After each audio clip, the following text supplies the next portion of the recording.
Habari tangu asubuhi na Raymond Moi, mwana wa rais mstaafu Daniel Arap Moi, ametoa taarifa kwa niaba ya familia yake kuelezea kwamba mipango ya mazishi itaendeshwa na serikali kwa misingi ya taadhima za kijeshi. Raymond amehutubia taifa kutoka boma la Moi la Cabernet Gardens hapa Nairobi, ikiwa ameandamana na kakake Gideon Kipsiel Towet Moi na jamaa wengine wa familia hiyo. I've been deeply touched by the statement and the presidential proclamation message issued by His Excellency Uhuru Kenyatta following the demise of our father and leader of Kenya, His Excellency Daniel Arap Moi. Although we are in deep sorrow, we cannot fail to take note of the immense comments of condolences from leaders and the people of Kenya from all walks of life.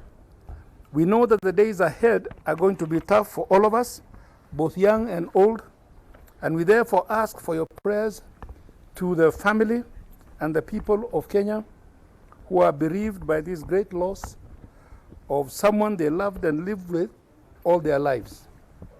It is approximately 3 months since Mzee was hospitalized for a medical condition which was diagnosed and treated to the best ability of the hospital, namely Nairobi Hospital, where he was admitted along with our local doctors who attended to him and the others who came from overseas. We are aware that the best in medical science and clinical medicine was deployed to try and save Mzee's life. But our Creator had decided that his time had come. Now that this time has arrived, contrary to our expectations, it is our prayer that God gives us the energy to brave the troubled waters until Mzee is laid to rest. Finally, the family wants to further appreciate the speed at which our beloved military and the government apparatus moved in to secure Mzee's situation. And this gesture has given the assurance that all is well in the days ahead until His Excellency is interred at his Kabarak home when the time comes. Naibu Rais William Ruto ametoa risala za rambirambi kwa familia ya Moi na Wakenya kwa jumla, huku akimtaja Moi kama mcha Mungu na mtumishi wa wote aliyedhamini umoja wa taifa. Tupate taarifa hii.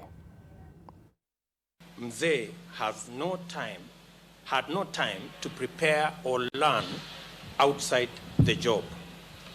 His genuine concern, selflessness, loyalty, and sincerity, however, enabled him to acquire staying power and attract the support of millions of patriots. We will never forget Mzee's legendary personal discipline and determination to serve God all the days of his life, and the lessons as well as the example he has set for us must enable us to strive to excel in our time. He taught and mentored many into leadership, myself being one of them. Despite several constraints imposed by local, regional, and international circumstances, President Moi determination ensured that Kenya never stumbled or slipped into the precipice that engulfed so many other nations. Instead, he strengthened the poor Kenya, consolidated our sense of nationhood, and expanded public service to reach all parts of Kenya, including the historically marginalized.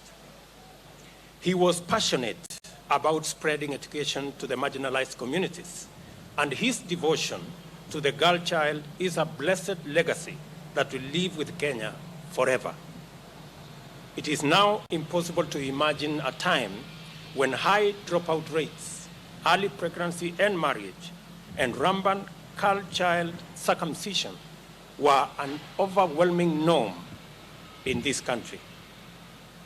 Against the expectations of many, President Moi led the reforms that enabled Kenya to enjoy vigorous de facto and de jure multi-party democracy as well as civil and political freedoms. He submitted himself to presidential term limits graciously entering a dignified retirement. God has been kind to him as he enjoyed many peaceful years outside the presidency of Kenya. Mzee Moi's life and service is an undeniable legacy of success against daunting odds. It is also a challenge to our generation to rise up to the great responsibility of serious nation building, to have the courage to face our challenges without blinking, and to use his fine example to take Kenya forward. It is sad to say goodbye to a man whose legacy we all feel, and we thank the Almighty God for the gift of Mzee Moi's leadership. In this sad moment of great loss, therefore, let us still rejoice because of what he did for his countrymen and women. We pray for God to comfort the entire Moi family with divine solace, as well as the nation of Kenya. May his soul rest in peace.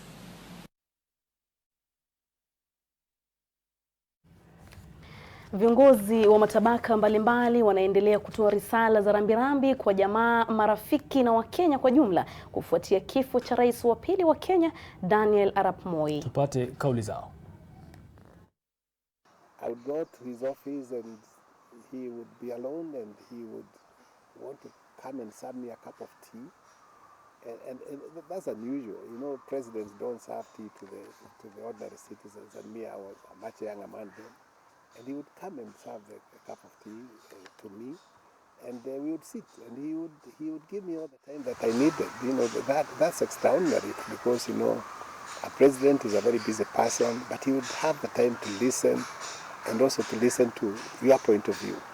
And that was not always easy, because particularly when the office occupied was very powerful, and for him to give you that chance to be able to explain why you are doing things that have sometimes annoyed him, I found that quite extraordinary.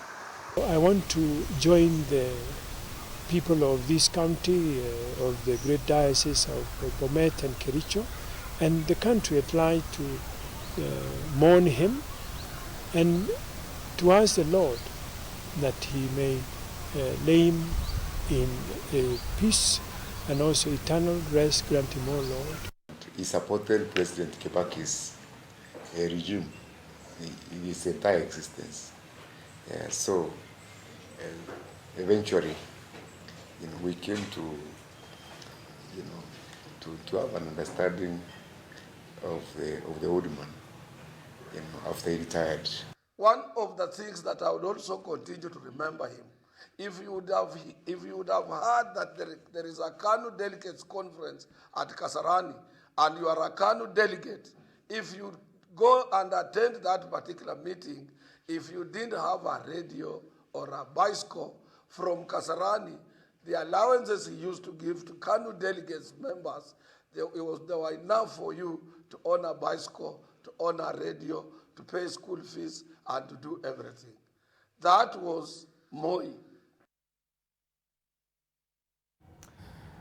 Na kwa wengine walikuwa wandani wake wa karibu wake pia wamekuwa wakizungumzia kuhusiana na jinsi walivyoamiliana naye.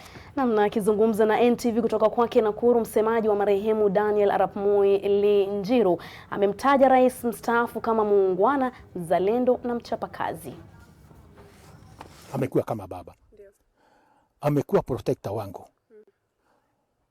Iko watu fulani wamejaribu kunimaliza, kuniangamiza kikabila, lakini mzee Moi mpaka jana amekataa na mimi. I'm still his personal assistant and press secretary up to 2021. Hata kama ametuacha ningali niko kwa serikali.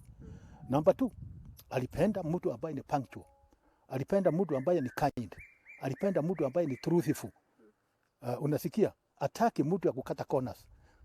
Hataki mtu ya kukata corners. That is why most of the people I worked with, most of them walikuwa natoka tu.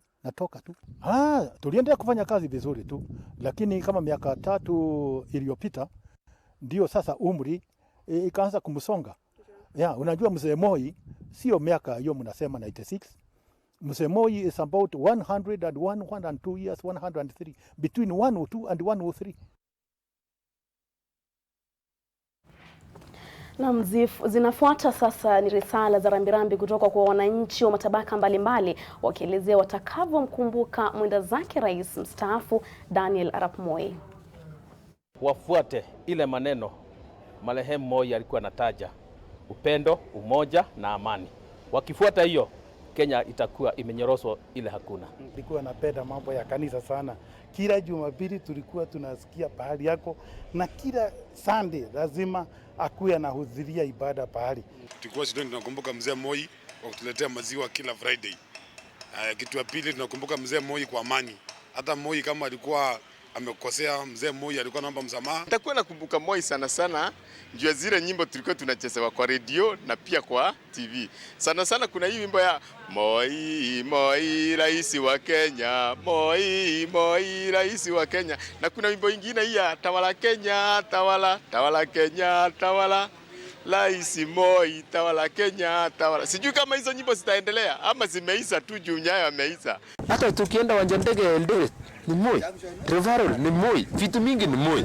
Moi alikuwa mtu mwenye hata akiona watoto kwa njia anawasalamia, akiona kila mtu apite mtu. Wakati siasa Moi alikuwa anafanya siasa mbeleni, alikuwa mtu ya kunyenyekea, alikuwa anafanya siasa ya kuheshimiana na wengine.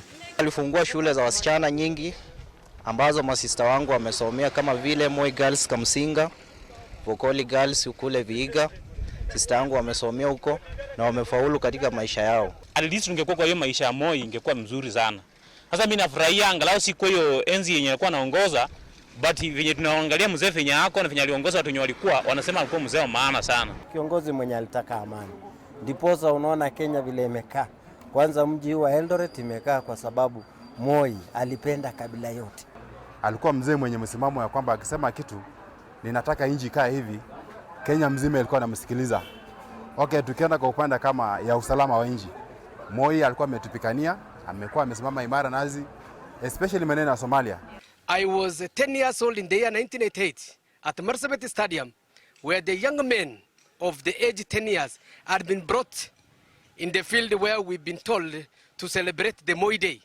By then in the year 1988. That is one of the aspects that I remember the president.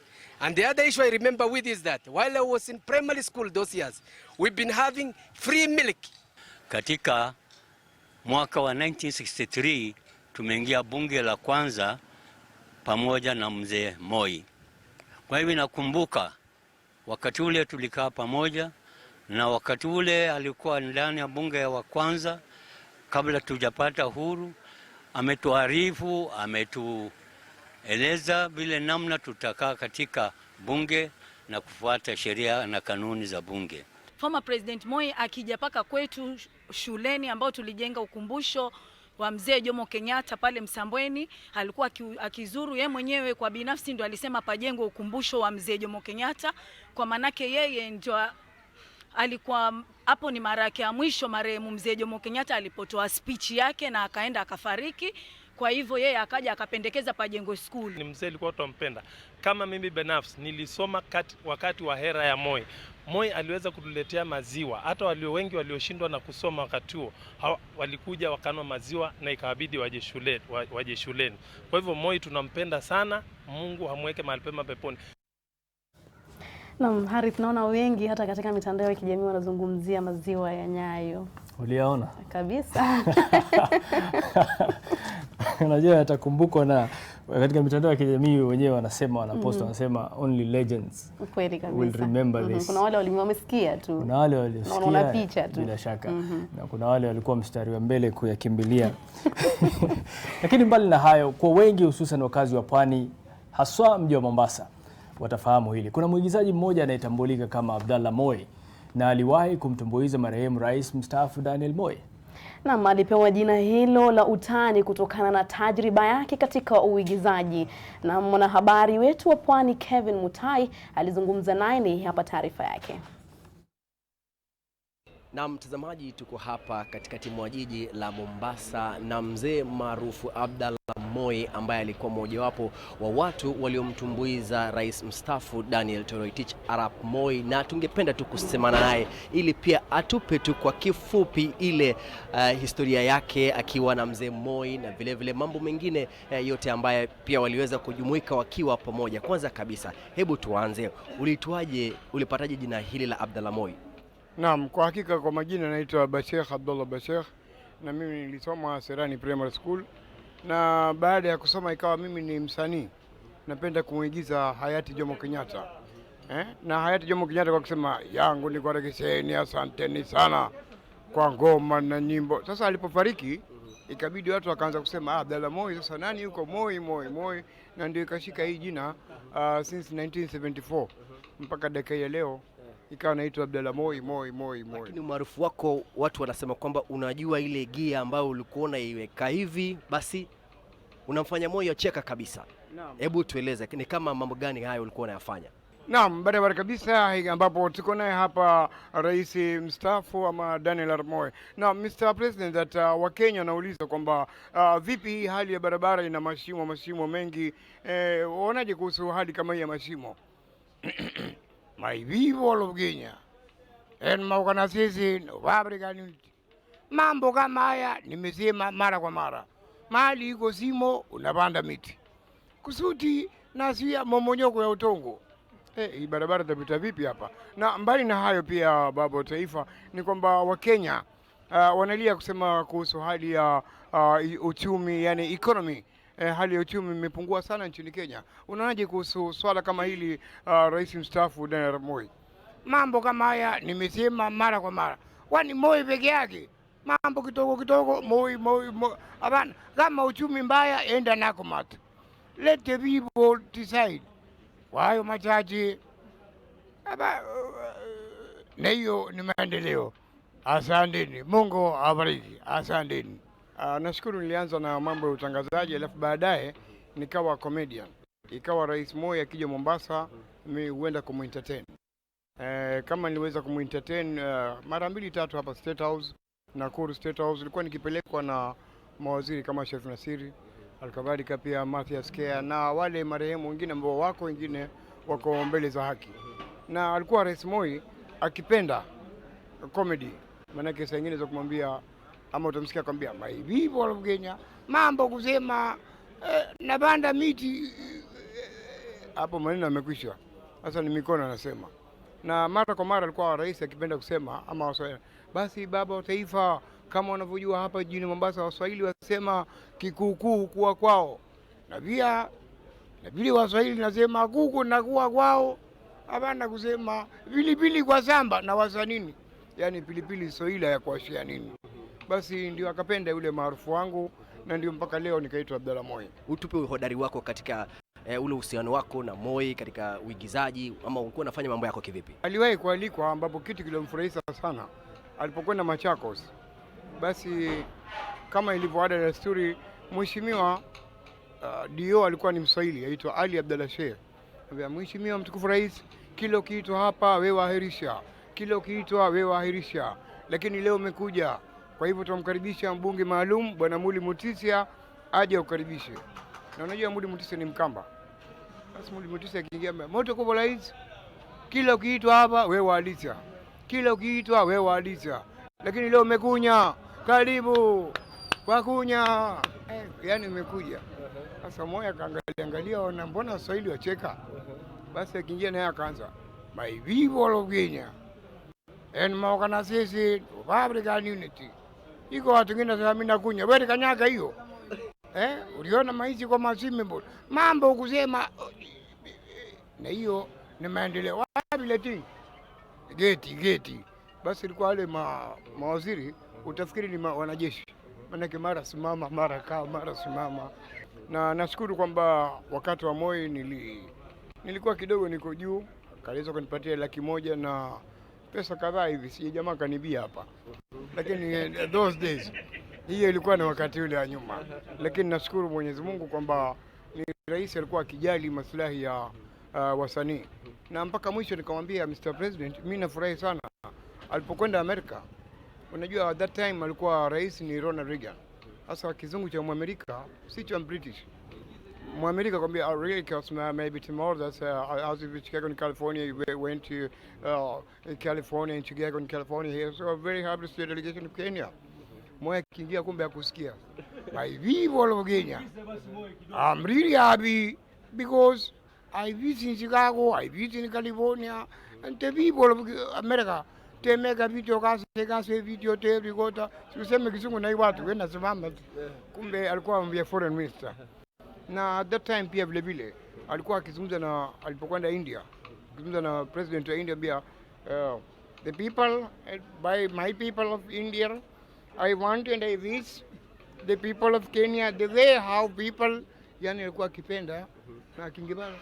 I'm really happy because anasema beremendi about people yeah. Mambo ya people na mambo kama haya ndio maendeleo. Kwa hivyo namtakia yani afueni njema, ama Mungu amweke mahali pema peponi. Asante sana. Shukran sana. Asante.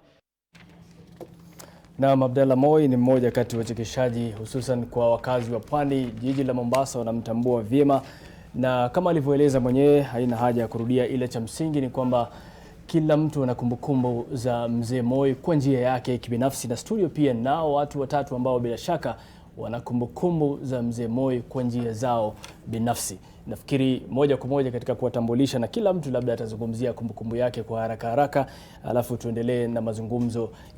Sura yake sio mgeni, inafahamika. Sasa alikuwa pia mmoja kati wa ndani wa Rais Moi. Wakati huo nafikiri alikuwa Ikulu akishughulika na mambo fulani ndani ya Ikulu, na sasa hivi pia TN Daily Nation East African Standard.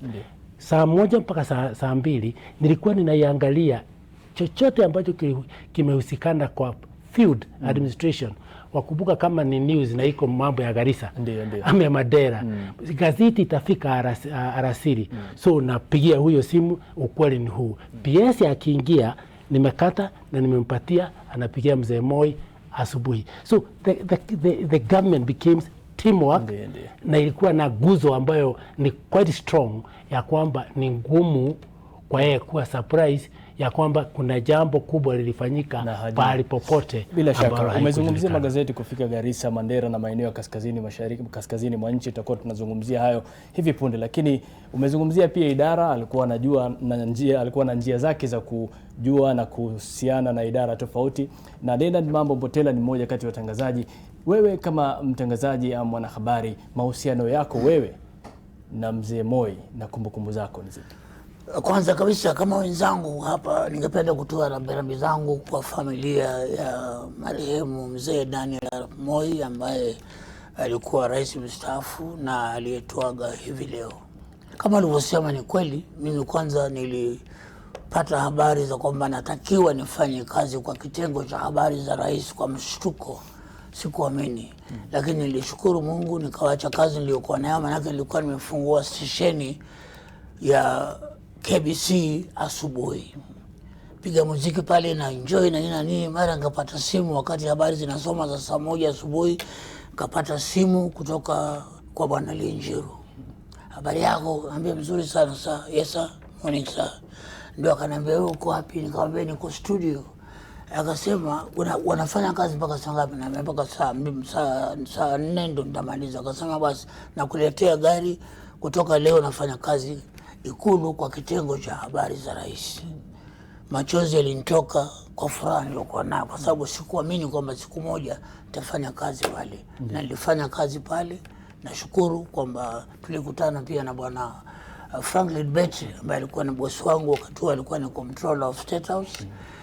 Na ninavyomjua mzee Moi alikuwa ni mtu wa kuchapa kazi.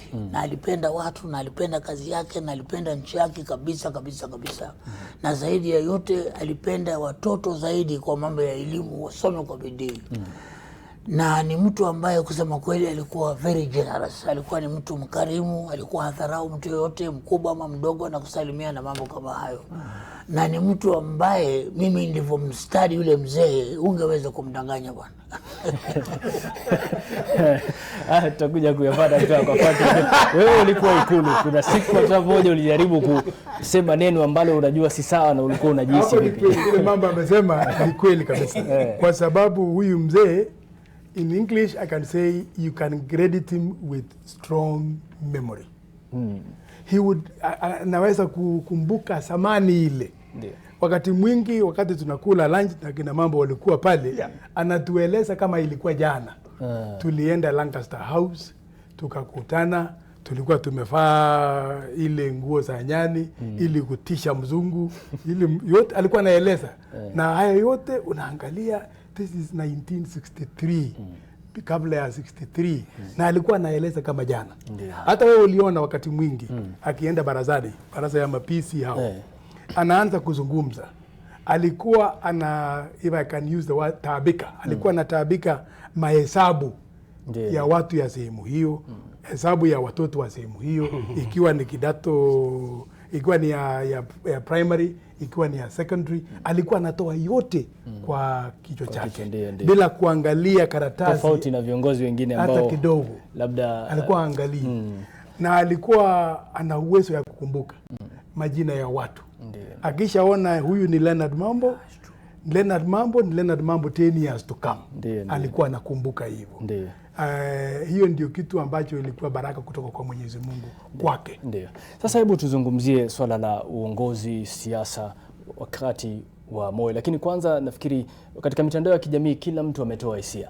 Na hisia ni kama shilingi na pande mbili. Na bila shaka Joseph Kaguthi, bila shaka unaweza kulithibitisha hilo baadaye, kwa sababu nakumbuka wakati wa kupigania demokrasia kuna mambo mengi yalitokea, tutayazungumzia. Lakini kwanza mmoja kati waliozungumza leo ni Fred Gumo, mwanasiasa. Tupate kauli yake, kisha ndio itatupa kiingilio katika hili ambalo nataka kulizungumzia. Moi was not a dictator. But sometimes as a leader you are forced to do certain things that you don't like to do. And let me tell you, to be a leader or a president, you must be respected and also be feared. Because if you are not feared, people will sit on you. So Moi had that combination. He was a good leader, he was respected, and he was also feared. Because you see, you don't expect people just to play around with you and you are the head of state. You cannot control people unless they fear you. Na sitaki kuongeza maneno mengi, nitaanza na wewe Joseph Kaguthi. Kauli yako kuhusiana na kauli ya Gumo kuhusiana na uongozi wa rais mstaafu marehemu Daniel Arap Moi. Unaona hii kitu inaitwa crown. Na uiangalie uone huyu ni PC yuko na bendera na hiyo. Akipita, it was a sign mzee hayuko mbali.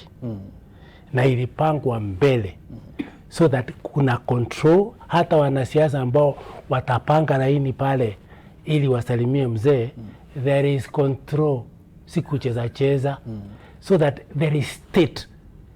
Wakumbuka kuna bendera hizi unaona pale kila pale rais yuko, unaona ile bendera inaitwa standard, presidential standard. Hiyo ndio Gumo anaongea juu yake. Ya kwamba when he is there, bendera zote zimekuwa flat. We call them kwa lugha ya wakati anapita butterflies, meaning imefika kiwango hicho. Now government is teamwork. The institutions, kuna institutions za serikali ambazo they govern. There are institutions za serikali which deliver services. Ile institutions za serikali ambazo zina govern kama say the provincial administration, the police, the military, what is their role? They are law enforcers so that there is order. And kubuka, in law enforcement is law and standards. That which is engineered is law. Kama studio hii ni engineered, that is engineering. Then kuna watu ambao wanafundisha watu kufuata that which is engineered. And finally, kama hutafuata this which is engineered, kuna wale watakuja na nguvu. The buck stops at the president. So what you do, ukubuke ya kwamba rais ni wa watu, ni lazima apendwe. Kwa hivyo you cannot overthrow your weight. There are some cases where I as a provincial commissioner would be blamed and accept it. And it's very important because civil service is not a popularity contest. Unakuwa blamed ili udefend hiyo because it's a uniting cause. Hence something inaitwa loyalty. And remember, Mzee was extremely loyal to Mzee Jomo Kenyatta. The first time I met the president, he was the chairman of T4 High School in the 60s. So, Nyandarua High School, the first high school, tukajua atapitia hapo. Tukatoka, I was a head boy. I addressed him listening to hii kijana na Kinyasa, akasikiliza. And the first thing, nimesikiliza, nikifika Nairobi, nitampigia Mzee Jomo Kenyatta, ili nimwambie, na minister atakuja. 2 weeks later, the minister was there. Look at the loyalty, nitampigia mkubwa. Akapiga na through. Na even the whole service as a deal, I saw that. Tuzungumzie swala la demokrasia. Wewe ni mmoja kati ya wanaojulikana kupigania demokrasia humo nchini. Na kuna kipindi ulijipata katika hali ambayo bila shaka kwako wewe na kwa wengine ambao walikuwa wanapigania demokrasia haikuwa kuridhisha. Ndio maana nimetaka kauli ile uizungumzie. Je, unaona kwamba labda uongozi wake ulikuwa uongozi wa kimabavu kwa upande mmoja? I will tell you this. Kuna vitu ambayo you can only judge, waweza hukumu uongozi wa wote ule kwa wakati wake. Kuna vitu ambao watu, when I see somebody saying Moi was a dictator, you ask a question. Umesahau ya kwamba tulikuwa under the Cold War. Tulikuwa na East na West wanapigana, and Kenya was providing the ground until the end of the Cold War in 1988. After 1988, you remember, tukaanza kuingia na vitu iliitwa sasa reform. Na those reforms, you remember, we were put at economic reform na political reform. Mataifa jirani hapa iliwekwa kwa economic reform alone. Kwa hivyo, the government was in a lot of trouble. Even when I came as a DPM, I looked at the conditionalities that we were supposed to implement, and I see it is embarrassing. I wish I had enough time kukuambia, like saying you cannot take more than 10,000 students to the university. Kwa hiyo kwa haraka kwa sababu ya muda, wewe unaonelea labda vita dhidi ya demokrasia ama vyama vingi ilikuwa ni jambo la busara? Aliuliza nyinyi taifa, je, mnatumia demokrasia chapa gani?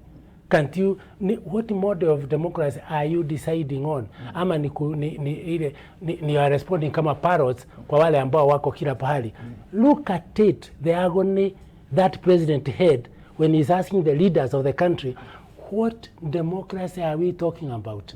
So that mweza chukuliwa, mwede mukaimba wibo of a different kind of structure of government, forgetting you have a country. And there are some things which are very painful, like the structural adjustment program, where we were forced to control prices. We were forced, and the poverty of our people could not afford. Naam, Franklin Bett, hebu tuzungumzie, wewe ulikuwa karibu naye sana. Nakumbuka mchakato wa vyama vingi ulileta mvutano na hisia tofauti miongoni mwa Wakenya. Wewe ulichukuliaje hili swala la kuingia kwa mfumo wa vyama vingi na filosofia ya Nyayo mwenyewe? Kwanza ningetaka kupitia yale Bwana Kaguti amesema juu ya udikteta.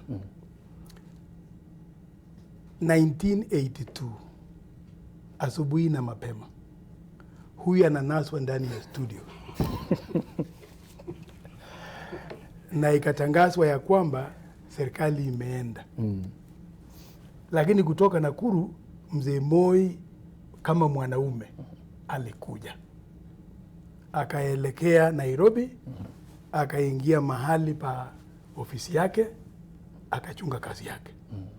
Na wacha niulize mtu yeyote yule, kama mtu amekuja mbele yako, amekuja na upanga, anakuambia wewe ninakukata, utangojea ukatwe? Si utajilinda? Na kwa kujilinda, unajilinda pamoja na watoto wote walio nyuma yako, hao wa Kenya. Sheria ni ya kwamba usitubutu kuchukua serikali kwa njia isiyo rasmi.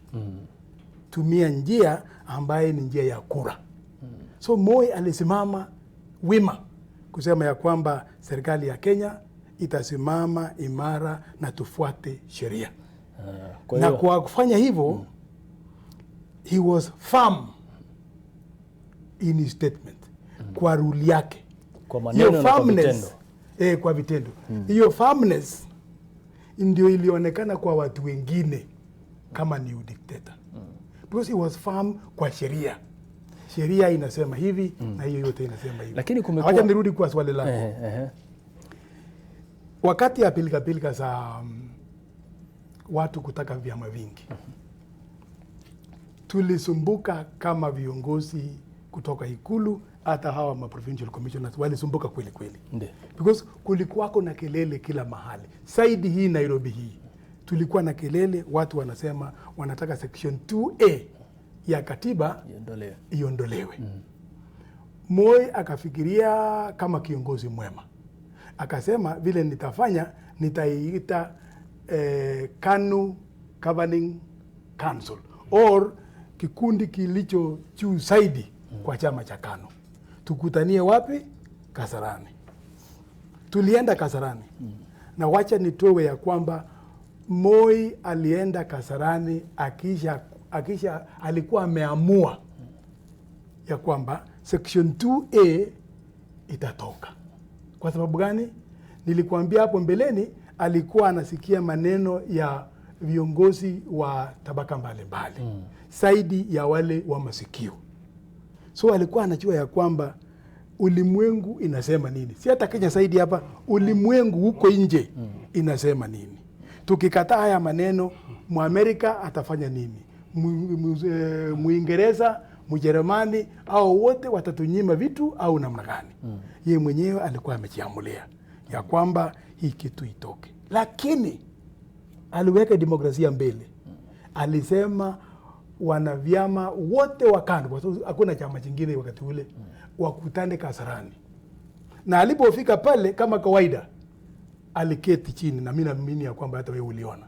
Aliketi chini pale na fimbo yake na kalamu yake. Watu wakaanza kwa hiyo hall naitwa ile plenary hall huko Kasarani. Wakazungumza round mpaka mwisho. Wa mwisho walikuwa Mombasa Coast, walikuwa pande hii. Wa mwanzo pande hii walikuwa Nairobi. Na wote kwa kauli moja walisema section 2A haitoki. Haitoki, walikataa wao. Wote. Mombasa tu peke yake ilikuwa na rangi ile ambayo watu wanaita watermelon. Ukisikia walikuwa wanazungumza hivi. Lakini hao wote, nakumbuka Mheshimiwa Nyachaya alikuwa katikati hapo, anakonga mesa kabisa. Section 2A haitoki. Sasa cha msingi unachokizungumzia ni kwamba aliweka demokrasia mbele. Aliwachilia raia kuamua. Hizi lalama zinazotokea baadhi ya watu ambao wamekuwa wakimpinga, na majina ni mengi ambao wamekuwa wakilalamika kwamba walikuwa labda wanapitia dhulma kwa upande mmoja au mwingine, vile vile kukazungumziwa mambo ya sehemu ya kuteswa kwa baadhi ya watu ambao walikuwa wanapinga utawala wake katika jumba la Nyayo hapa jijini Nairobi. Zilitokana na nini? Si hii ndio mimi nasema aliajilia. Hao wanasema ya kwamba walikuwa wanawekwa huko na huko, ni wale ambao walikuwa wanafunja sheria. Na vile alisema Bwana Kaguthi, huwezi kufunja sheria. Fuata sheria bwana. Kwa hiyo Kaguthi pia yeye kipindi kimoja hata kwako nyumbani lazima uweke watoto kwa mstari bwana. Ili wawe laini. Kama moja ni mkorofi, itakubidi wewe ufinye kidogo. Kwa hiyo nidhamu na ubabe ni vitu viwili tofauti. Ndio. Bana ubabe tela. Lakini kwa maji hujamaliza? Naam. Tukiwa huko Kasarani. Si watu wote wamesema 2A haitoki. Tayari niko na speech yake. Amenimwamuru niandike section 2A itoke. Ndio. Akaniambia toa maneno. So nikatoa, nikampatia yeye. Akasoma. Unakumbuka Bwana Kaguthi alipofika pale ya kutoa section 2A, alitoka kwa kusoma na akanena direct kwa watu. Alafu sasa akarudi akasema, nimeangalia, nimepekua, ninaona mbele ni ngumu. And then he now read, I now hereby declare that section 2A shall now be removed from our constitution. The same people, my brother. Wale ambao walikuwa wamepinga round yote ndio waliamuka na kusherehekea kweli kweli. Auoni labda walikuwa wanaogopa ndo wakasema kwamba na kuogopa labda kunatokana na kitu ambacho Leonard Mambo Mbotela alikipitia tarehe mosi mwaka 1982. Hebu tueleze hiyo siku ilikuwa vipi na uliona huu utawala wa Daniel Moi ulikuwaje baada ya wewe kujiwa na watu kuambiwa soma taarifa? Kusema kweli, swali zuri sana hilo. Ni siku ambayo mimi mwenyewe sikujua kabisa, maana nilikuwa nimemsindikiza dadangu mdogo Poli na alikuwa anaenda Canada kutembelea dada yetu mwingine. Jumamosi ya tarehe 31 mwezi wa Julai 1982 nikampeleka airport vizuri, nikasema nikajiuliza niende night club nikachangua na marafiki ama namna gani. Roy kanambia hapana, naenda nyumbani. Nikaenda straight nyumbani. Wakati huo nilikuwa naishi wapi? Hapa Ngara, nyumba za serikali. Basi kuingia nyumbani pale vizuri, tukakaa tukalala. Ikifika milango ya saa 11 kasorobo alfajiri ya Mungu. Manake ni kitu ambacho mimi mwenyewe kusema kweli nilikuwa sijui kitatokea. Wala sikuwa na habari yoyote kwamba kutakuwa na mapinduzi. Kufika saa 11 kasorobo alfajiri bwana, nasikia papa. Asema mama watoto ananiambia nini hiyo? Ngambia nafikiri hao ni polisi wanafukuzana na wakora na majambazi. Ndugu yangu nikarudi kulala. Nikiweka sikio hivi katika mto, nikasikia kwenye dirisha langu la chumba cha kulala. Pale nilikuwa nimelala, napigwa mlango dirisha. Sasa mimi wakati huo nilikuwa ni Head of National and Vernacular Services. Nilikuwa mkuu wa kitengo cha Kiswahili na lugha za kienyeji. Nikafikiri pengine hakuna mtangazaji wa kufungua stesheni na msomaji wa habari. Labda wamekuja kunichukua mimi nika save situation. Kumbe haikuwa namna hiyo bwana. Nikitoka nje hivi na unajua wakati huo magari yetu wakati huo ya VOK ilikuwa na rangi ya green, rangi nyeusi, rangi nyeupe. Sasa yule driver anaitwa Wenaina alikuwa anaenda kuwachukua wale watangazaji wa asubuhi na wasomaji wa habari wa asubuhi. Akasimamishwa bwana. Sasa aona watu na bunduki na nguo zile za majeshi na nini, kuna nini jamani? Ambaye waacha maneno, unajua kulenda Mambo Mbotela? Akasema yes, tupeleke. Wakaja nao mpaka pale. Sasa yeye ndiye alipiga dirisha langu kwa nguvu sana. Nikatoka hivi nikamwambia nini, hakuna msomaji wa habari? Hakuna. Akasema hapa. Yani yule mtu yuko pale kuna bunduki. Akasema what? Nikimaliza na Wenaina yule akashout, wewe ndio Leonard Mambo Mbotela? Ngambia ndio mimi. Kuja hapa haraka. Alikuwa nimevaa pajama bado. Akasema nakupatia dakika 3, vua hiyo nguo umevaa sasa hii, twende. Tukatoka bwana. Kaambia mama watoto, niombeeni Mungu. Naweza kurudi ama naweza nisirudi. Mimi sijui yani kana nani. Tukatoka bwana. Kumbe yule mtu aliyeniuliza wewe ni nani, Leonard Mambo Mbotela, kumbe alikuwa ndiye Uchuka mwenyewe, kiongozi wale maharamia ambao walikuwa wanasema anapendwa serikali. Basi tukaenda mpaka Broadcasting House, tukapita hapa town, wakafuta maduka, kulikuwa na duka la viatu, wakachukua viatu na nini, wakasema kuja chukua viatu. Naambia hapana, nikaketi pale. Sasa wao walisahau kwamba vile viatu ni vya display. Wakachukua viatu vya mguu wa kushoto, vitu moja. Mguu wa kushoto bwana. Kumbe wamesahau kwamba vile viatu ni vya mguu wa kushoto, left leg. Sasa wakaweza kuvaa. Sasa kipindi hicho wewe. So they ended up throwing them away, wakazitupa zile viatu. Kufika Broadcasting House bwana, yule Uchuka alikuwa mbaya, alikuwa mkali sana bwana. Hapa alikuwa na bastola nyingine hapa hivi. Twende juu. Nikamwambia twende sasa. Sasa mimi nikamwambia hii picha iko hapa ni ya mzee Daniel Arap Moi. Na nyinyi mnasema mmepindua serikali. Si picha iko hapa ya Moi. Sema wewe acha maneno mengi, tutapiga hili sasa. Nikamwambia pole sana. Tukaenda, maana I was very loyal to mzee pia. Tukaenda mpaka studio bwana. Akachoka karatasi akaandika pale. Sema hii. Nikamwambia yes please, okay. Nilikuwa muoga kwa kweli, roho inapiga ile mbaya. Sijaona kitu kama hicho maishani mwangu.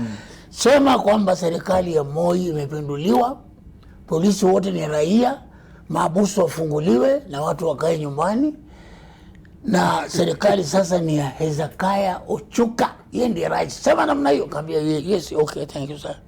Ndio nikasema serikali imepinduliwa, mimi Leonard Bombotela hapa, niko na vijana hawa wa Kenya Air Force bla bla bla. Sema tena, nikasema ndio. Nikasema tena, karudia. Sasa alikuwa matatani kweli. Bila shaka unajua ile siku ambayo hautasahau katika maisha yako, lakini cha msingi ni kuonyesha jinsi gani kulikuwa na uzito wa mapinduzi, hususan wewe kama mtangazaji kujua kwamba huyu unayesema si ndiye na hao ambao unataka kusema sio ndio, lakini yote atakuja kuyazungumzia. Sasa Kaguthi, ndio tuzungumzie hili swala la demokrasia na bila shaka hali ya utawala na uongozi ulivyo kwa sasa. Kipindi cha Mzee Moi ukilinganisha na sasa, hili swala la ufisadi kipindi hicho na sasa unaliona vipi? First, wakati unaongea juu ya Mzee Moi nilikwambia hiyo era you can only judge it then. Where was democracy? Did you know the destruction, ile hasara ambayo ilikuwa hapa kwa town? Maduka inafunguliwa na vijana wanasema mwananchi jisaidie. Hakuna kitu mbaya kama kutokuwa na order total na loss ambayo ilikuwako. Economy immediately goes to the rocks. Jobs inaenda. Shule you go to really struggle kwenda kuianzisha. And many countries ilichukua muda mrefu. Just look at around here. Uganda, immunization of Uganda, rock bottom. Ethiopia, rock bottom. Somalia here has not picked. So the minute you talk of at the democracy, I would rather go where there is good order, good control. Remember, I'm a provincial administrator. I am not happy to have weak governments. Mimi nataka kuona serikali ambayo ni strong, ambayo itapeana hiyo serikali ambayo ulitaka kuona ni hiyo unaiona kwa sasa? Hiyo serikali ambayo mlikuwa mnaijenga, mnataka kuona hii serikali ndio kwa siku za usoni iwe hivi, ukilinganisha na sasa hivi vile mambo yalivyo, ni yale ambayo mlikuwa mnatarajia? Whose government do we talk about? I told you don't judge a system outside its time. Kwa sasa we have a constitution which was mobilized by the politicians. To me, I have said it, hii constitution ni kama imetengenezwa na lawyers for lawyers and politicians for politicians. Kwa hiyo huoni tofauti kati ya No, iko tofauti kubwa sana. Nataka kujua kutoka in the sense that if you look at from the time he started getting that level of weakness, even through Mzee Kibaki's, all I want you to do, pick report za Kenya anti-corruption reports. Utaona the level of corruption shot between 2007 and 2012. Actually it is short by 52 or so %. Now, hiyo ambao unaongea juu yake is a very big difference, because for now the competition, if you look at it, iko kule juu tu kwa one or two organs. Ni lawyers na politicians. I don't know he is a politician, but that is the way I have observed. Naona tutamaliza lini akatiba ambayo haiangalii the taxation itakwisha lini, a constitution which nobody has calculated the cost of implementing it. So I am waiting for this BBI to at least say one economic firm itatuambia how to reduce the cost of governing to Ajiku. Franklin Bet, hebu tuelezee mipangilio wakati wa Moi na sasa unaiona vipi? Unaona kwamba sasa hivi hakuna mipangilio mahsusi kama anavyozungumza Kaguthi kwamba mengi yapo lakini hatujui utekelezaji wake? Na je, wanasiasa wanachangia katika hali ya ufisadi na kuififisha nchi kiuchumi? Wakati wa Rais Moi tulikuwa tunaweka budget. Na mwenye kuweka budget sana kwa wakati ule alikuwa Mheshimiwa Rais Mwai Kibaki. Na wakati huo kufuata budget ilikuwa ni lazima. Lakini siwezi kusema ya kwamba ilienda kwa muda hiyo yote. Ilienda wakati moja ikaanza kufifia. Hivyo ndivyo ikaanza kutolewa amri ambaye ilikuwa inakongesha amri na vile katiba iko. Vile bajeti iko. Lakini hiyo ilikuja ikawekwa sambamba na Mwai Kibaki. Lakini ukienda kwa mkutano ya Mwai Kibaki, wanasiasa wako tena. nilikuwa waziri wakati ule. Unakuta wanasema mzee, hii barabara itengenezwe, hii barabara itengenezwe, hiyo dip itengenezwe, hii shule itengenezwe, na haya yote hayamu kwa budget. Lakini Kibaki alisimama kila wakati anasema huyu bwana anajua, huyu bwana anajua. Tukiingia kwa cabinet anasema nothing out of the budget. Naam, sasa kwa sababu ya muda kumalizia, yapo mengi ambayo yanahitajika kuzungumzwa, lakini naona muda haunasi. Leonard Mama Mbotela, kwa kifupi tu, kuwepo na kutizama mambo yalivyokuwa katika enzi za hayati mzee Jomo Kenyatta, utawala wa Moi, Kibaki na sasa hivi wa Rais Uhuru Kenyatta. Unaona kuna kitu ambacho labda viongozi wa sasa, ukizingatia hali ilivyo, wanaweza kuiga au kukopa kutoka kwa utawala wa Rais Moi, angalau kurekebisha baadhi ya mambo na matatizo ambayo yanapitiwa sasa hivi katika nchi? Ya, naona wanaweza. Manake kama ulivyosema ni kweli kwamba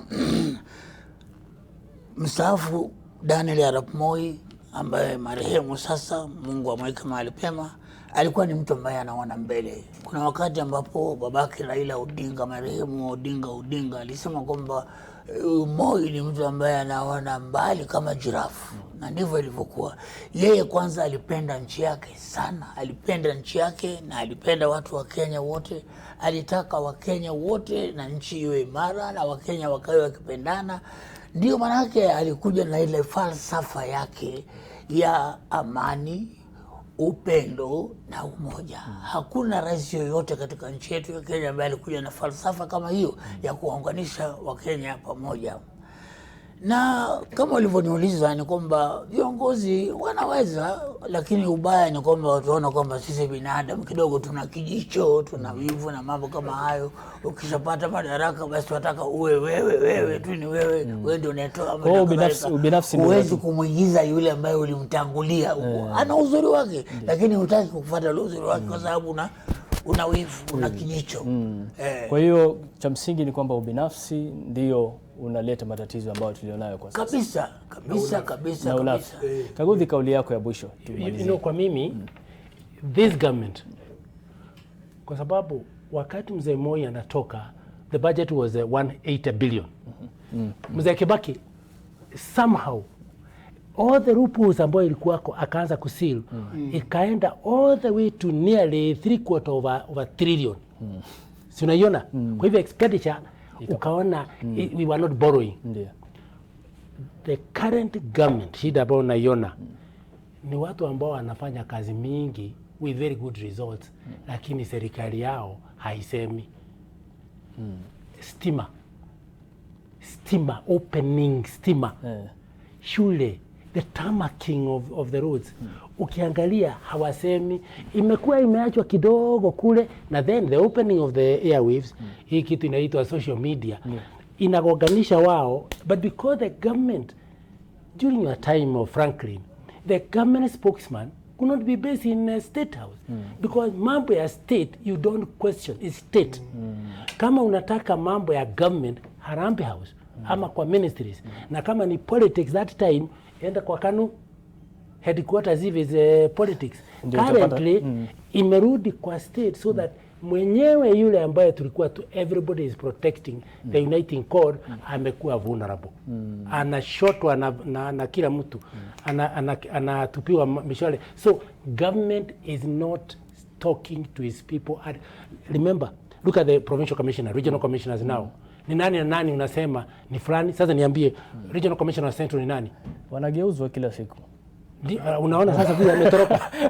Hawageuzi. What they are not doing, even county commissioners, they are not talking about the government functions huko, and that's why inakuwa surprise sasa. Kwa hiyo Franklin Bet, kumalizia kwa sababu ya muda, kauli yako ya mwisho kuhusiana na nchi hii itajikwamua vipi katika matatizo ambayo tunakabiliana nayo kwa sasa? Lakini kwanza niseme kitu ambacho Moi aliniambia mara mingi kama mfanyakazi wake huko Ikulu. Aliniambia ulimi ni kitu kibaya. Na kumbe alipata kwa Biblia. Lakini aliniambia mara mingi ulimi ni kitu kibaya, inaweza kuchoma nje. So akaniambia, tafadhali, si wewe ni mfanyakazi wangu? Nikasema ndio mzee. siwe ni karani yangu? Nikasema ndio mzee, ulimi yako inaweza kudhuru kwa sababu ya wewe kukaa karibu na mimi. So akaniambia, kabla ya kunena, tafadhali fikiria, weka wazo kwa yale maneno ambayo utatamka, yale ambayo utatoa kwa ulimi yako. Bila shaka. So ningetaka kuomba viongozi wa wakati huu waanze kurudi kwa roho zao na kujiuliza, nikitoa matamshi kwa vyombo vya habari, haya matamshi yatajenga au yatabomoa? Asante. Ndio kauli Moi aliniambia mara mingi. Bila shaka ndio kauli ambayo inakuwa akiba maneno kutoka kwake Franklin Bet, kwamba fikiria kabla utamke. Iwapo utalitia katika mizani na kulifanyia kazi, basi mambo huenda akatengenea. Yapo mengi ambayo tulipanga kuyazungumza, ila muda haunasi, lakini siku hii ya leo bila shaka utakutana na wazungumzaji chungu mzima hapa NTV kuzungumzia swala hili. Kwa sasa tunachukua mapumziko kidogo, lakini bado tutakuwa nawe katika taarifa zetu kuanzia saa 12 hii leo kuzungumzia haya na mengine mengi. Kumbuka kwamba pia tunafuatilia swala la wale wanafunzi ambao walifariki 14 kutoka shule ya msingi ya Kakamega. Tumekuwa tukifuatilia, na bila shaka wanahabari wetu wapo katika maeneo haya wanatuandalia kila wanachopata kutoka sehemu ile. Kumbuka shule pia imefungwa kwa wiki moja kubaini na kufanya uchunguzi kuhusiana na chanzo kilichopelekea, na bila shaka waliopo hapo wamesema wametoa rambirambi kwa ujumla kwa wazazi, jamaa na marafiki waliofikwa na msiba huo Kakamega. Kwa sasa tutaonana wakati mwingine. Mimi nakwenda mapumzikoni kidogo. Saa 12 watu watakuwa tena studio.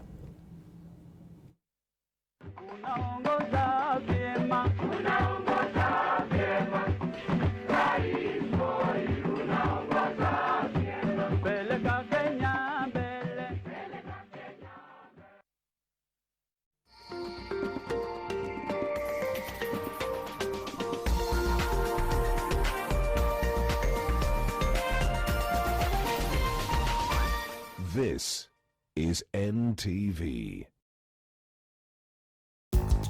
To the out-of-framers, the turtleneckers, the fringe growers, you don't need to hide anymore. Try Dettol Even Tone. It cleans and helps to reduce the appearance of blemishes caused by oil, dirt and germs, giving your skin a healthy feel. Join the millions that have switched to Dettol Even Tone, now also in pomegranate fragrance, a healthier skin for an even better you. Brought to you by the Kenya Consortium of Medical and Health Professionals. Dettol, be 100% sure. Every day, NTV News Team moves you to the center of the action. The security forces who took part in this operation, police are not taking anything to chance. Moves you to the heart of the story to witness and record history. Rendering the declared results null and void. Telling the story of Kenya. The growing importance of border in Mandera. Matatus will be on strike. And beyond. The politics in the United States capital. It is the 7th edition of the Global Education taking place in Dubai. When it comes to business, we crunch the numbers and unpack the detail with the latest information for your investment decision. It's time to say goodbye to this note and karibu to this note. In order for the manufacturing sector to be elevated from the ground. Despite the government's promise to create at least 1.3 million jobs. Moves you fast past the planes and trucks to bring you the triumphs and joys of our great men and women. Moving stories that touch our hearts. I didn't know that I could go back to school. The Back to School program has brought hope to these young mothers. NTV News. News that moves you.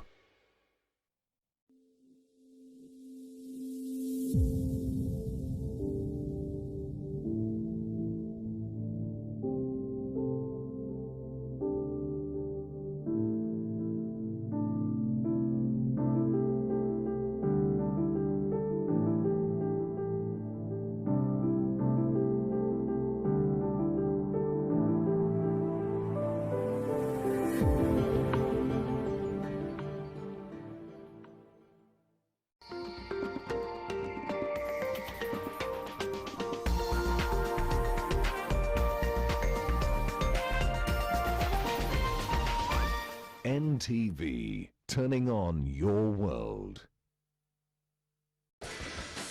The following program has been rated GE.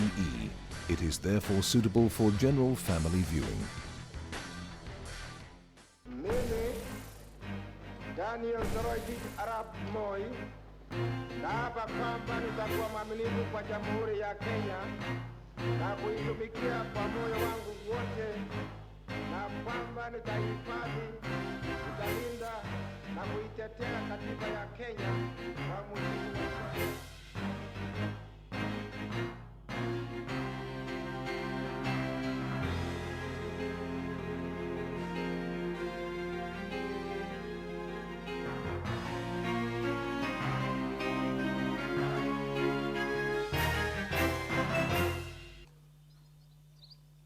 One sunny day in September 1924, it was just before sunset, and the cows were being herded home in a remote village, Kuriengo in Baringo, the home of the Tugena sub-tribe of the Kalenjin.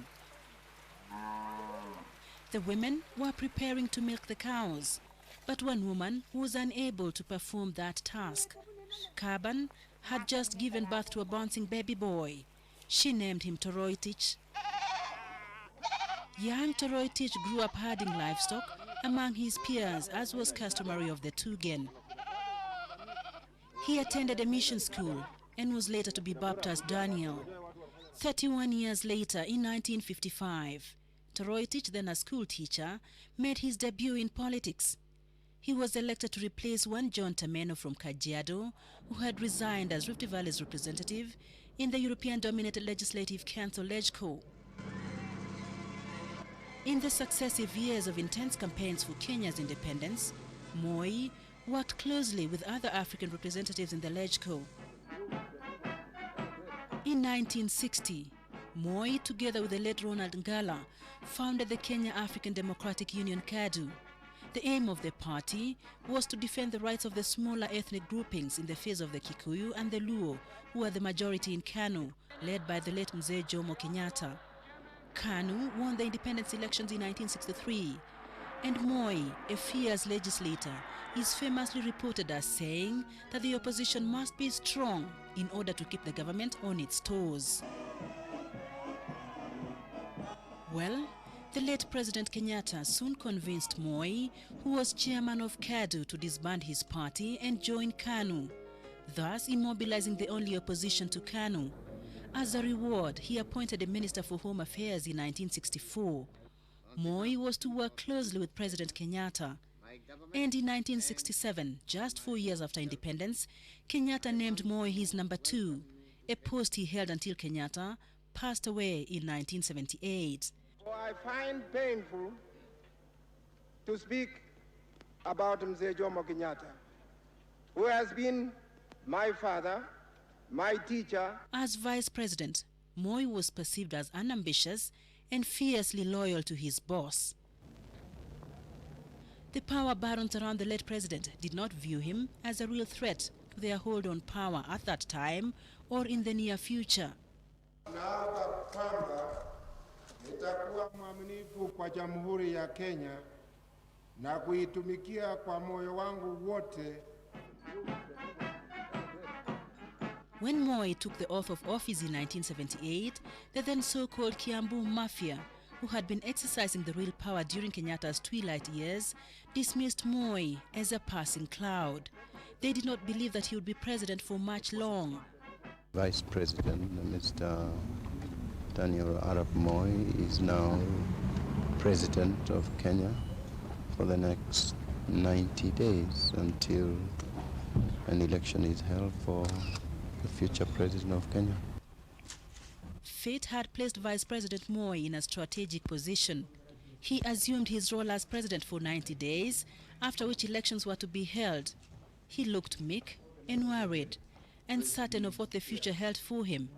He was aware of how badly the Kiambu Mafia wanted him out of the way. Of our father, who passed away last night. When Moi assumed the reins of power, Kenya was a vibrant economy, raring to go. And the president was determined to make it even more vibrant. A development conscious leader, you could say. Coming from an arid region, environmental conservation was close to his heart.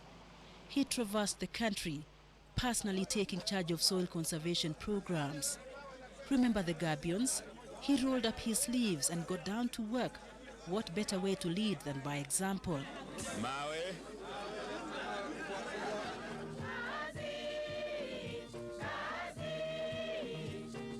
Na Mungu alipoumba ulimwengu, siku ya 7 ikasema kila kitu ni mzuri. Hiyo ni kweli hapana? Aliweka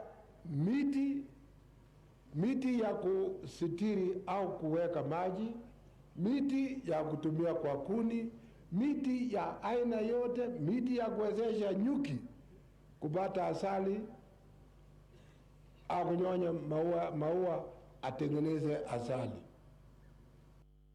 He was certainly at peace with the greenery. The tree nurseries were nurtured with tender care, and there were probably resources were quickly put together, and Nyayo wards sprang up across the country. You know who laid the foundation stones. And never mind that the Nyayo wards are now a reminder of a brilliant development agenda gone awry. Public hospitals are a national shame, dirty, crowded, and lacking in essential medicines. And of course, those with connections in the right places now own homes in what was once a coveted national resource, forests. The Nyayo T-zones and the Nyayo buses to improve access to urban transport. And oh yes, the Nyayo Pioneer car were all part of the grand plan.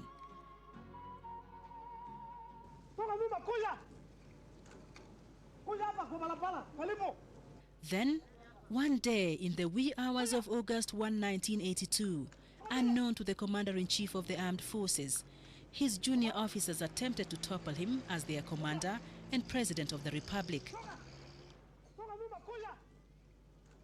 It was the darkest day in the history of the country. The nation survived military rule by a whisker.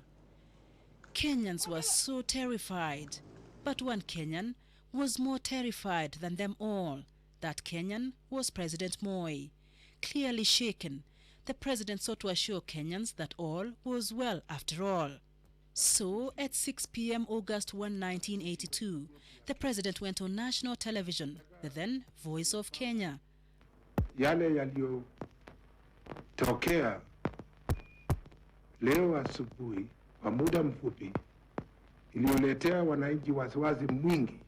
Well, that was perhaps the only time you ever saw a nervous Moi. That Sunday, he emerged from the studios a totally different man. Priority number 1, never again. No one would ever again attempt to wrest power from him using unconstitutional means and perhaps not even constitutional. Political survival became his primary concern. The president then started dislodging remnants of the Kiambu mafia who had surrounded him. The following year, in 1983, then powerful Minister for Constitutional Affairs Charles Mugane Njonjo was forced to resign on allegations of trying to topple Moi with the aid of unspecified foreign masters. Moi set up the Njonjo Commission of Inquiry, in which he was accused of being a traitor. President Moi promptly pardoned him, and a completely humiliated Njonjo retreated from public life. Then followed a crackdown on political dissidents and underground movements agitating for greater freedom. Many people were put behind bars. The so-called Mwakenya dissidents were detained, often without trial, on allegations of trying to undermine the legally established government of Kenya. The president then put machinery in place to ensure that the ruling party, KANU, became the supreme organ of the land. Some 9 years after the coup attempt, President Moi was to admit that August 1, 1982 was indeed a turning point in his checkered political career. Mpaka mwaka wa 82 si tulikuwa na watu kitu kimoja. Mwaka wa 81, 79 wakati wa hayati mzee Jomo Kenyatta, japokuwa hatukujia kuandikisha kupiga marufuku, tulikuwa kitu kimoja. That was the day Moi gave the green light for the repeal of Section 2A of the Constitution, paving the way for the creation of President Moi of the 1990s. The 1992 election proved a formidable challenge to Moi's rule, but against all expectations, he weathered the storm. I've restrained myself. They have abused even me. That's democracy. They have abused everybody. But there is a limit for everything. I've forgiven them for abusing me, but no further. He emerged from the 1992 election more battle-hardened than ever before, and asked if he would consider co-opting the opposition into government. Moi was categorical. Those who will secure 20 or 30 members and others 10 or 5 will be in the opposition on the opposition bench to criticize the government. Now it is up to the government to see how the country runs. Meanwhile, as Moi mastered the art of political survival and consolidation of political power, he had little time to ensure that his lieutenants deliver on his 1978 pledge to ensure sustainable development and prosperity of the Kenyan people. Corruption became a byword in the management of public affairs. It became widespread and deeply rooted. Kenyans do not consider what belongs to the government as their own to mind. So, a few fat cats have plundered every imaginable public resource, public land, forests, pocketed all the money meant for the development of infrastructure. And it became fashionable for civil servants to demand bribes to offer services for which they are paid a salary to deliver. This, coupled with the need for greater freedoms, led to the intense agitation which characterized the last 12 years of President Moi's rule. But even President Moi's most fierce critics cannot begrudge him of the important role he played in holding the country together in peace. Despite the eruption of ethnic clashes in the 1990s, Kenya has remained relatively calm compared to the rest of the neighboring states. Whoever said Moi was a passing cloud, that cloud certainly stayed on for 24 years. For End of an Era, Farida Karne reporting.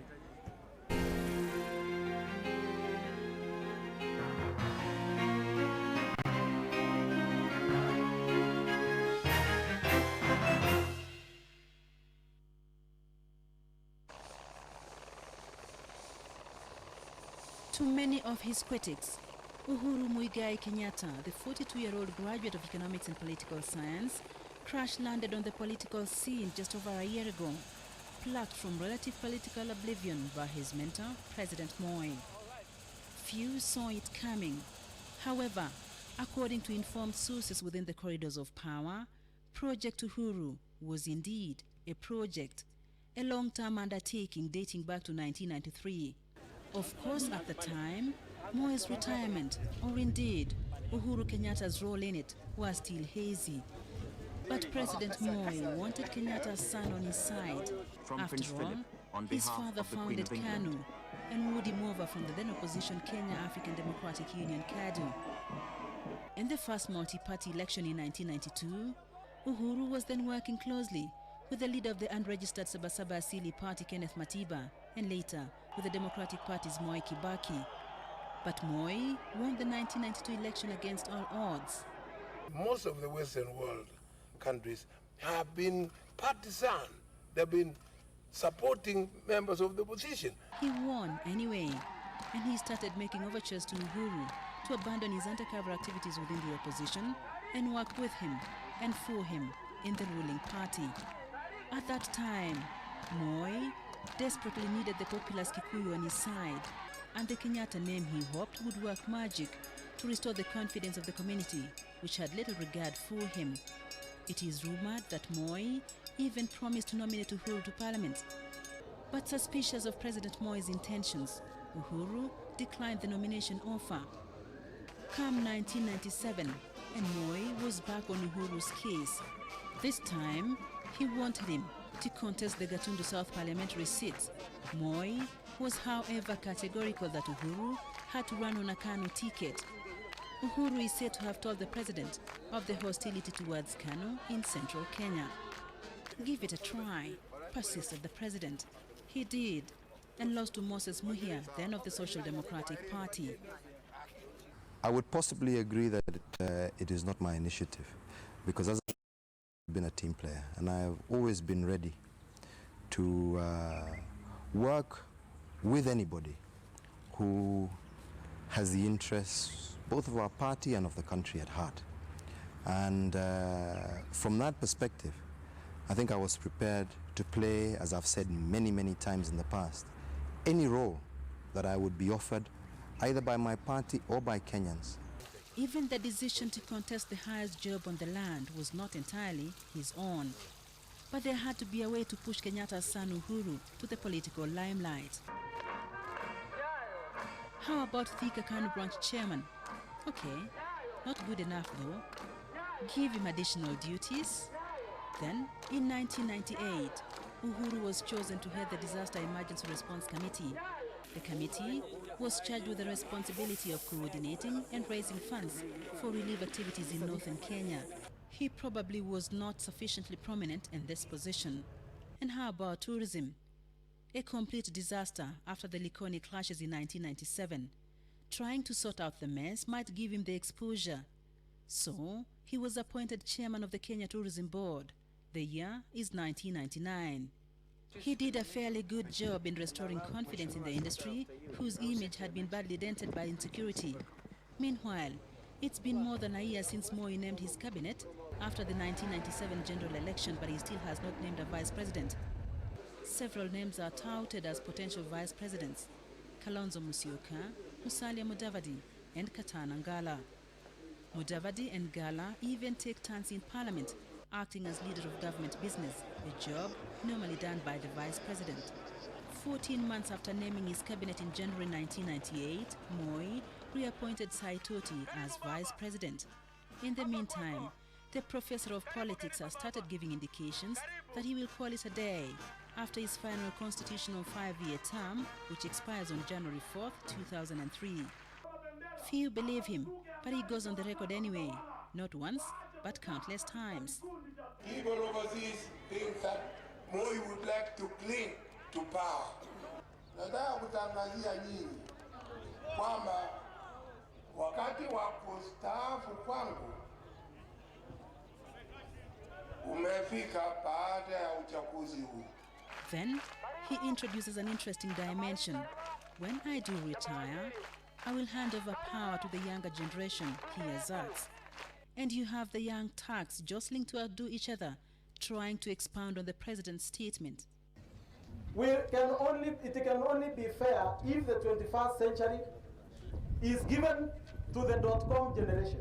Wananchi wetu wanaendelea kufilisika kwa sababu viongozi wenyewe waendelea kujitafutia yao. Na ikiwa wataendelea, tuwasema basi vijana wako tayari kuungana, kufanya kazi pamoja, ndio tuweze kusaidia wananchi wa taifa hili letu la Kenya. We have no history of being losers. We shall deliver. Na tunaangalia yeye uso yake, tunaangalia macho yake vizuri sana. Tunataka atumie sign yoyote kuonyesha ni direction gani, and will be in full combat gear. Elders katika bunge, kila mmoja wao akiwa mwanasiasa anasema mimi niko na vijana. They are proud of the youth. Mimi niko na vijana. I think it is time hata sisi kama vijana tuseme sisi tuko na wazee. Of course, Professor gives no age limit to the young Turks generation.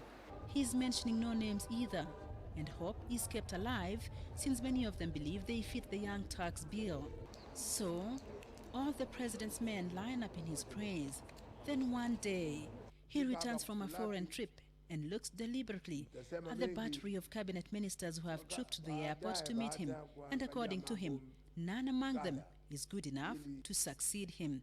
They all laugh and clap hard. His then Vice President George Saitoti is among those present. As usual, everyone thinks that the president is cracking a practical joke. Well, maybe he was, but then again, he was serious. By his own admission, it had taken him 4 years of careful consideration of his cabinet to come to the conclusion that none among members of his cabinet were fit to succeed him. And so in October last year, President Moi decided on the need for a crash succession program, quickly nominating Uhuru Kenyatta to parliament and appointing a minister soon after. The Young Turks are meanwhile still singing his praises as they help him craft the merger between KANU and the defunct National Development Party, the NDP. In March this year, the merger deal is sealed and Uhuru Kenyatta, Musalia Mudavadi, Kalonzo Musyoka, Katana Ngala, alongside NDP's Raila Odinga, are placed at the ruling party's top hierarchy. The deal achieves two purposes. It edges out Moi's long-term friends, Joseph John Kamotho, who was then Secretary General of KANU, and then Vice President George Saitoti. Secondly, the merger gives KANU a much-needed facelift. Besides, it boosts its parliamentary strength, with 21 MPs crossing over from the NDP. By now, many have a rough idea that the merger lineup has something to do with Moi's succession plan. But just a select few are privy to the details. Few know that Uhuru is in fact the first among equals, slated for greater things. Sources tell Nation TV that in fact before the merger deal, some of those within the party who harbored ambitions of succeeding Moi were summoned for a meeting with the president at his Kabarak home. Those present included Uhuru himself, Kalonzo Musyoka, Raila Odinga, Musalia Mudavadi, and William Ruto. They all commit themselves to supporting whoever Moi picks as the ruling party's presidential candidate. At that stage, it was easy to extract that commitment since Moi had not indicated that it was in fact Uhuru he had settled on. 5 months after the merger deal in March this year, Moi shows up at a public rally in far-flung Mount Elgon district to anoint Uhuru as his preferred heir. It's a day Moi will probably never forget. Although he was his usual self, confident and finding something to tickle him, it was the beginning of the worst rebellion ever Moi has ever had to endure in his party. For End of an Era, Farida Kaune reporting.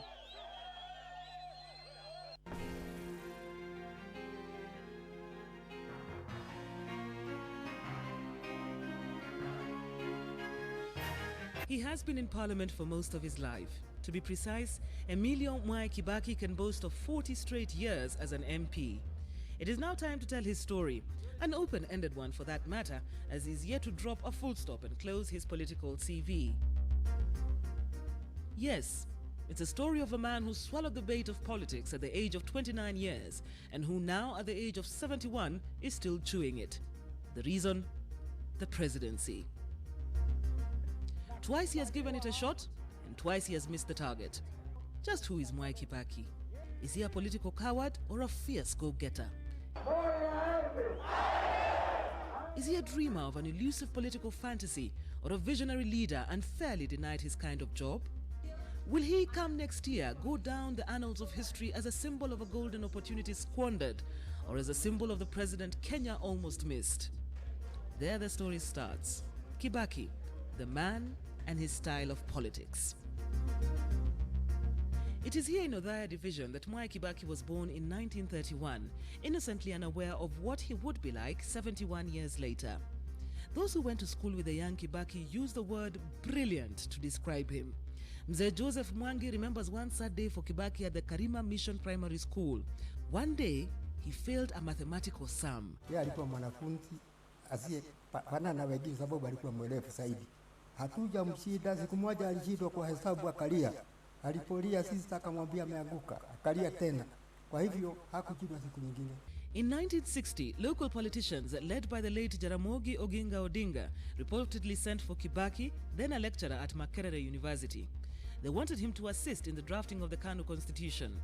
Thus, in Easter that year, Kibaki returned and became the first KANU National Executive Officer, a position he held until 1962. And it showed my own commitment, because at that particular time, it was not relevant whether you are paid or not paid. We had to work very hard, because we believed, we were committed to the achievement of independence, which we did. He was the MP for Bahati, later renamed Makadara, between 1963 to 1974. Then he shifted base to Othaya constituency in Nyeri district, where he has enjoyed an uninterrupted 28-year record. Less than a year into the vice presidency, Kibaki started what would later qualify as his darkest political phase. He came under serious political strain from the then Attorney General Charles Njonjo at the behest of President Moi. Never mind that Njonjo is the same person who in 1976 teamed up with Kibaki to oppose the Change the Constitution movement, a fierce campaign whose aim was to prevent President Moi from being the automatic successor to Mzee Jomo Kenyatta. The battle to discredit Kibaki worsened after 1980 when Njonjo quit his seat as the AG to join parliamentary politics, winning the Kikuyu seat. He was appointed Minister for Constitutional Affairs. Gigi Kariuki, another of Njonjo's comrades in the war against Kibaki, was elevated to the powerful post of Minister for Internal Security. As is characteristic of him, Kibaki chose not to hit back. People who want aggression, they forget what I believe is fundamental. In life, between persons, the most important thing is not that you hit the other fellow and knock him down. It is rather that you come to understand each other, that you speak to him, you try and persuade him, because then he'll become your friend and you cooperate. So in my approach to any problem, I'm seeking always to a way that we can do it together, rather than some friends of mine who think that if you have a contrary opinion, their mission is to make sure they knock you down and you're out of their way. They think you're blocking. But I have always believed that we must seek reconciliation between human beings. That is a more lasting solution. Those who have interacted with Kibaki politically or otherwise confirm the consistency in his gentleman-style politics. John Keane, with whom Kibaki in the early 60s popularized KANU, says aggressiveness has conspicuously been lacking in Kibaki's political career. I've known Mai for more than 40 years. During the struggle of independence in this country, Mai was the executive officer of KANU, and I was the national organizing secretary of KANU. My political style is incompatible with the intrigues, manipulation, political manipulations, dishonesty of this country. Moi is a thorough gentleman. His style of politics is more British. Political intrigues within KANU targeting Kibaki increased in the run-up to the 1985 KANU elections. The vice president had no doubt been pushed to the wall. His decision to stay on in the party at that time will forever remain his most regrettable political decision.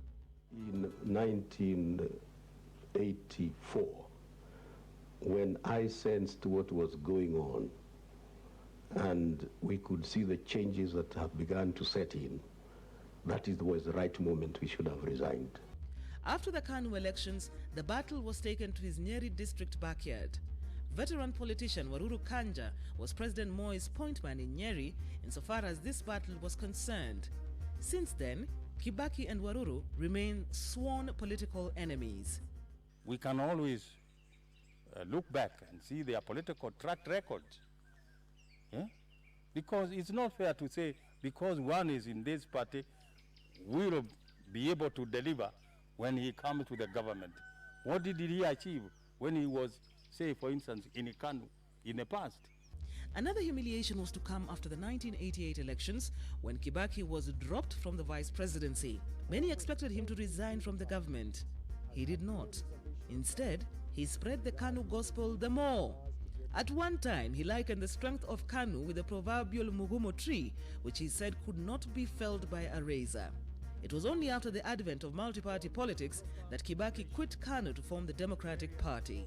The time to fight KANU from outside had come. How has Kibaki succeeded in opposition politics? Will he be third time lucky? All this coming up in another edition of End of an Era.